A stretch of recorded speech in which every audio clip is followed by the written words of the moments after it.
Luxurious as the new Mercedes-Benz C-Class is, are you one to think that it perhaps comes across as a bit too timid? Do the 2-litre turbo petrol and the 2.1-litre diesel engines not quite do it for you? If that's the case, Mercedes has just the version of the C-Class to get your pulse racing. Yes, you guessed right, it's the all-new C63. Except this time around, it's not called the C63 AMG. Under Mercedes' new naming system, it's become the Mercedes-AMG C63. But the name isn't the only departure from its predecessor.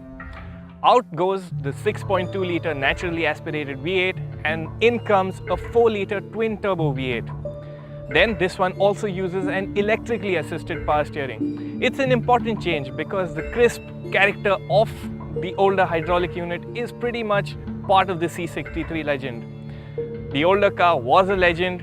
Could Mercedes have come up with something as special? We're in sunny Portugal to find out. Before I get into the thick of things, let's run through what makes the C63 look like a proper AMG.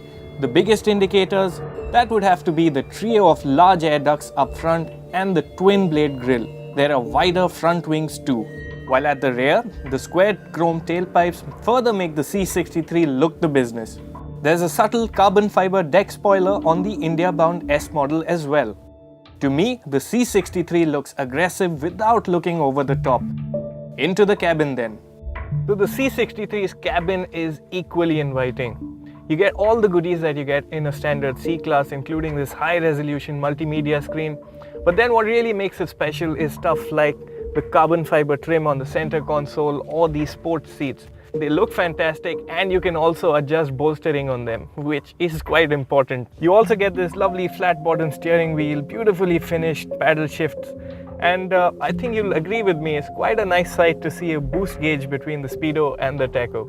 And it gets almost everything you'd expect in terms of features too. It can also be had with a brilliant sounding Burmester audio system.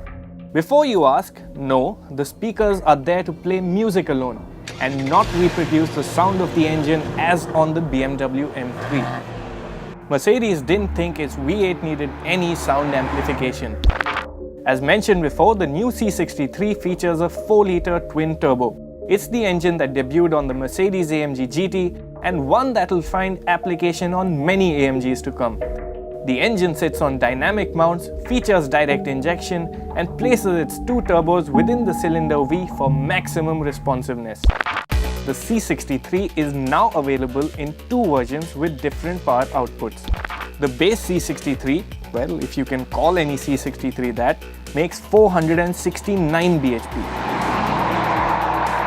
The more powerful S version, the one I had with me, takes things up more than a notch. It makes 503 bhp and a massive 71 kgm of torque. Interestingly, Mercedes will only get the S version to India, which would give the C63 a big power advantage to the BMW M3. Channeling all the power to the rear wheels is AMG's 7-speed speed shift automatic gearbox. It provides 5 different driving modes, including a no-hold-barred race mode. Of course, to complement the engine, the C63 also gets a different suspension. It comes with 3 modes of its own, so there's lots of room to fine-tune the driving experience. But how does it all come together?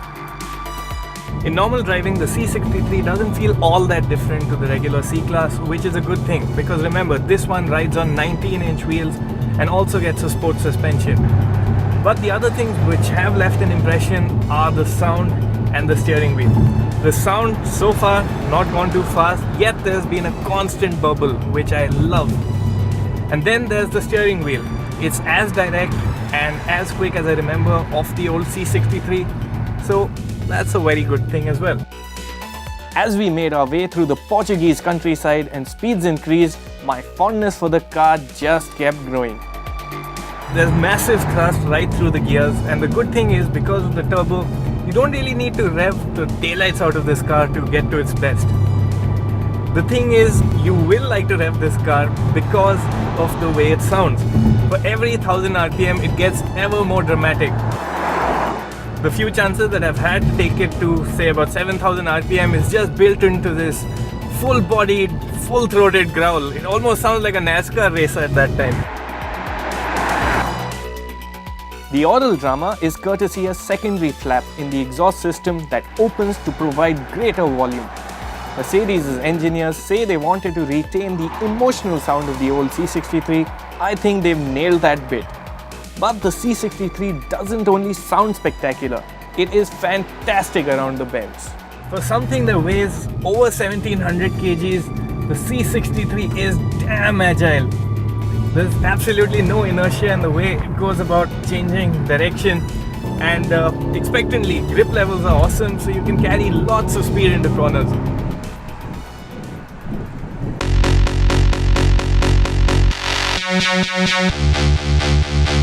But to really have us experience the best of the C63S, Mercedes very kindly organized for some track time at the Autodromo Internacional do Algarve. While I don't know if I pronounced that right, what I can tell you is it's one special racetrack. It's 4.6 kilometers of long straights, flowing corners and elevation changes. Just the place to let loose in the C63S. At this point, you should know the C63S comes with an electronic locking rear differential that's there to maintain maximum traction. In expert hands, it lets you do this.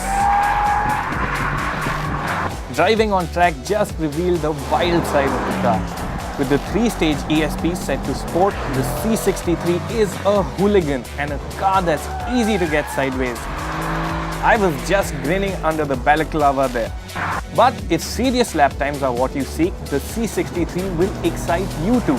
It punches out of corners, is beautifully balanced and has great poise just about everywhere. The C63S I drove also came with the optional carbon ceramic brakes. They ran fade-free and offered superb stopping power. But if there's one thing that did catch my attention, it was the gearbox.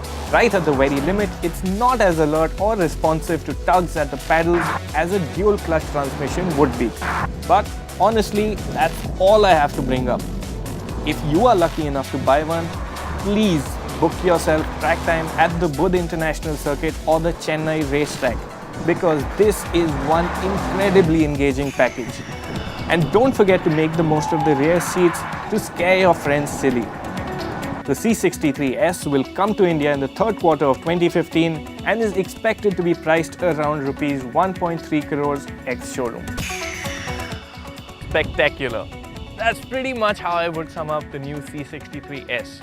It's amazing to drive, has a brilliant soundtrack and should prove to be quite comfortable as an everyday drive too.